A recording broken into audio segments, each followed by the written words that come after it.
so much, Charlene, for inviting me to share with you on In Demand. My name is Arthur Griffin. I was born here in Charlotte, North Carolina at Old Good Samaritan Hospital. I went to the greatest high school that Mecklenburg County has ever seen. That's Old Second Ward High School, which is no longer in operation. It was the first black high school in Charlotte, North Carolina. I served on the Board of Education of Charlotte Mecklenburg Schools for 17 years. I chaired the Board of Education for a number of years. I worked at Legal Services, used to be called Legal Aid Society back in the old days, a law firm that helped represent low-income residents who had civil legal issues to manage. I've served on a number of boards and commissions in this community, been very much involved. Retired military officer. In my last paying job, I worked for McGraw-Hill Education in New York City as a senior vice president for business development. Today, let's get into some important topics. Voting. Voting is very important to a lot of us, and I got this young man in here simply because he is in need of our help. He is in need of us getting out to vote. Now I want you to talk about the many great attributes of voting. Well, voting is so important, and I think some of our young adults now kind of forget the value of the vote. But let me just try to share with you. We all remember Emancipation Proclamation. We remember the 13th Amendment when slavery was outlawed. Well, after slavery was outlawed by the 13th Amendment, African Americans still had a tough time in this country.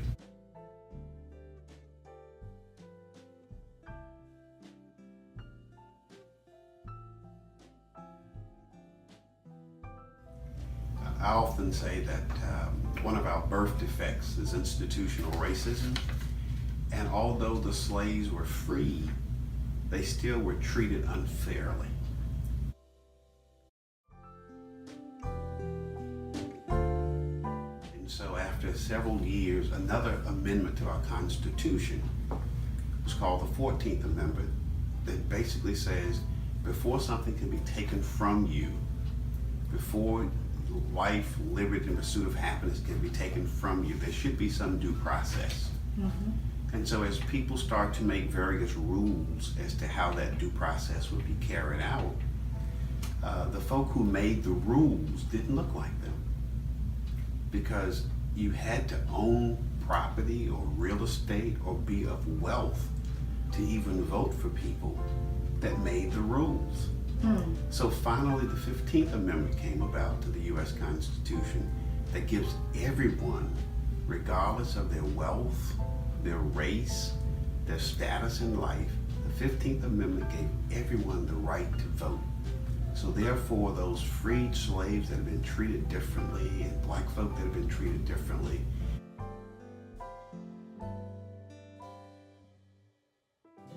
they then had the right to vote.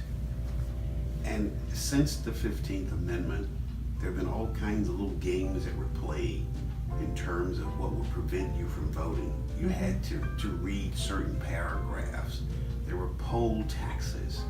And it wasn't up until 1965 with the Voting Rights Act that outlawed all the gimmicks that made it very difficult for black people to even vote.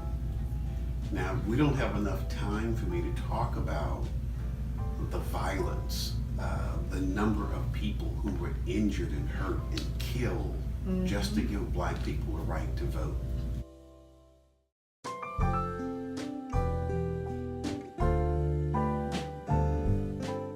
So today, we're in a position that's very much different from our forefathers in that we do have the right to vote.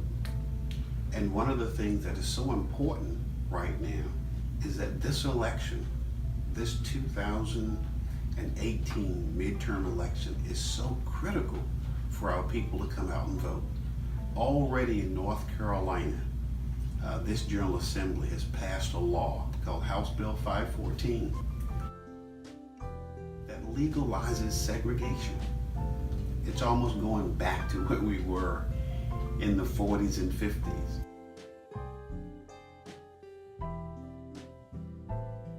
Exactly. And that's why we have to get our residents out to vote, so that we can get people into office that won't legalize segregation like this current General Assembly has done.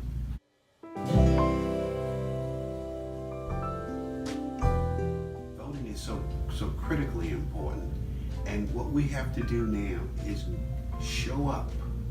Don't get mad. Don't fuss and protest. Go out and vote. That's what Barack Obama said. That's right, that's right. Now let me just read a couple of sections of this. It says, what is the House Bill HB 514? It is legislation that will allow the towns of Cornelius, Matthews, Huntersville, and Mint Hill to own and operate their own charter schools. Now, that right there, in a nutshell, is saying what exactly?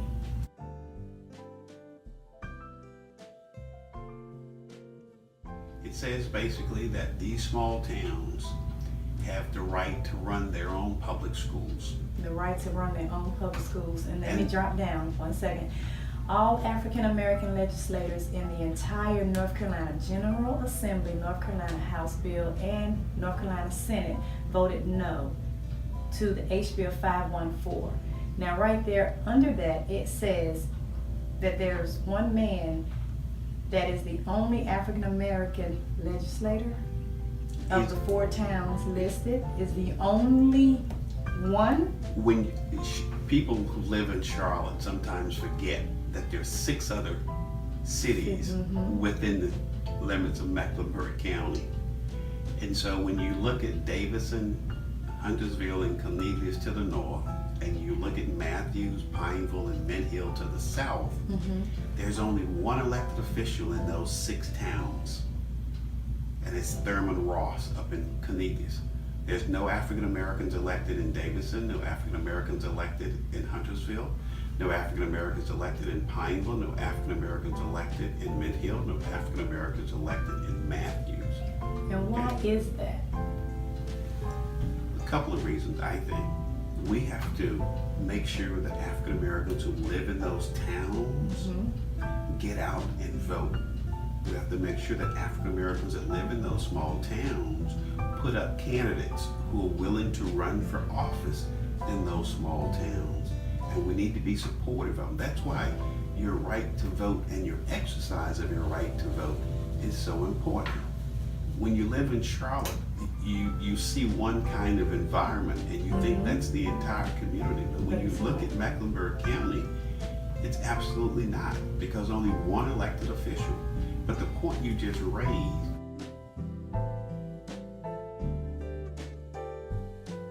is that no African American voted to support it. And we allowed this bill to pass. We have to get out and vote and change the complex of that legislative delegation, so that we can get some reasonable people in there that won't take us back to separate and unequal.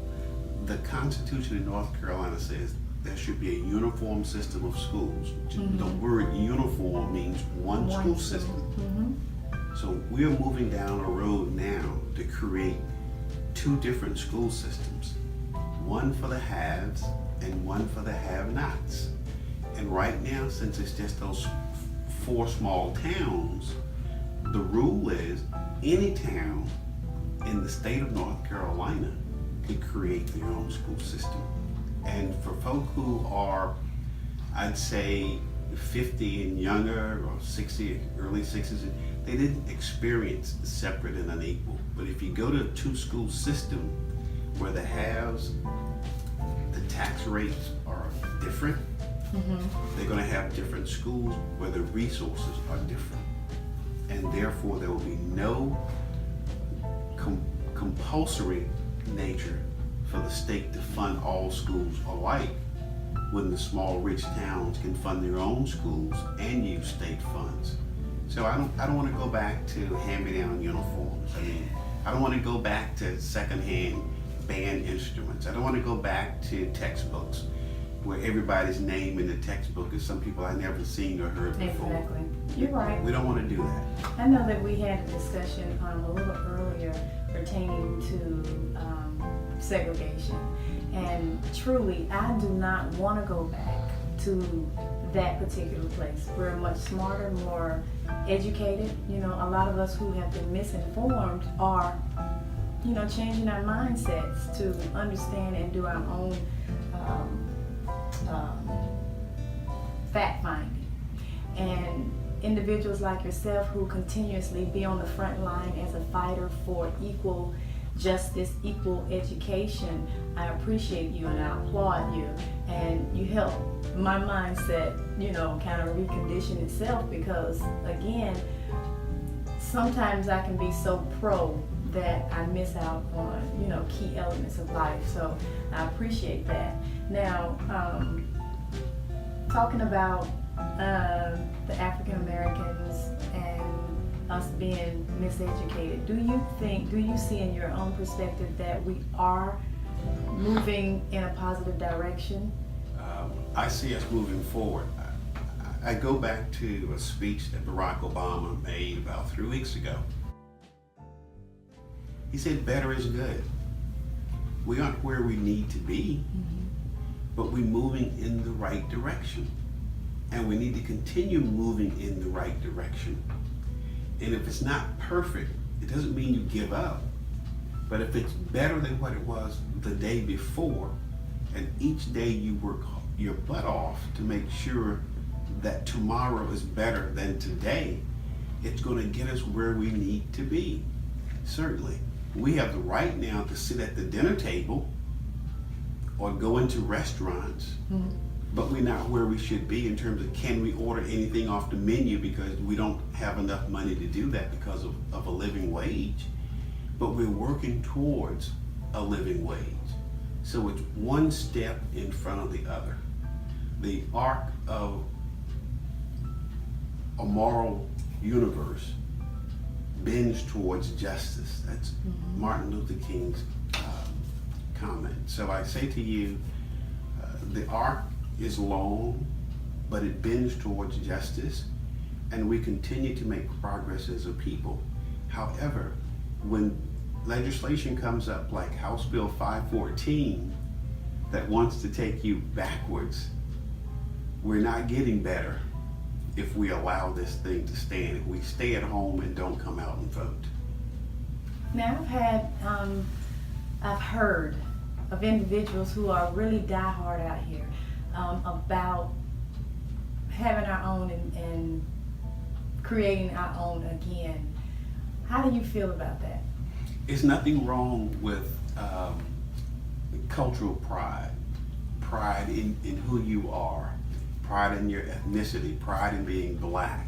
I mean, even James Brown said, I'm black and I'm proud. So there's nothing wrong with that. So I support you having pride in your heritage, pride in yourself. But when you suggest to me that I want to self-segregate myself in a multi-plural society, I think you're denying the full breadth of who you are. And for African Americans who traditionally are very religious, I don't think Jesus had a notion of segregation.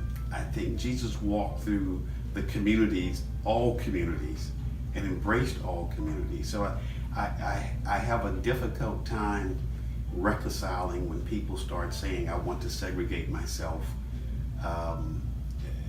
It just doesn't jive with me in terms of our experience, in terms of our spirituality. We are an open world, an open society. And I'll just take you back to some of the passages in the Bible that speaks clearly to the world as Jesus walked through that world. He didn't look down on any particular group, and he wanted all groups to prosper. And I don't recall him supporting segregation.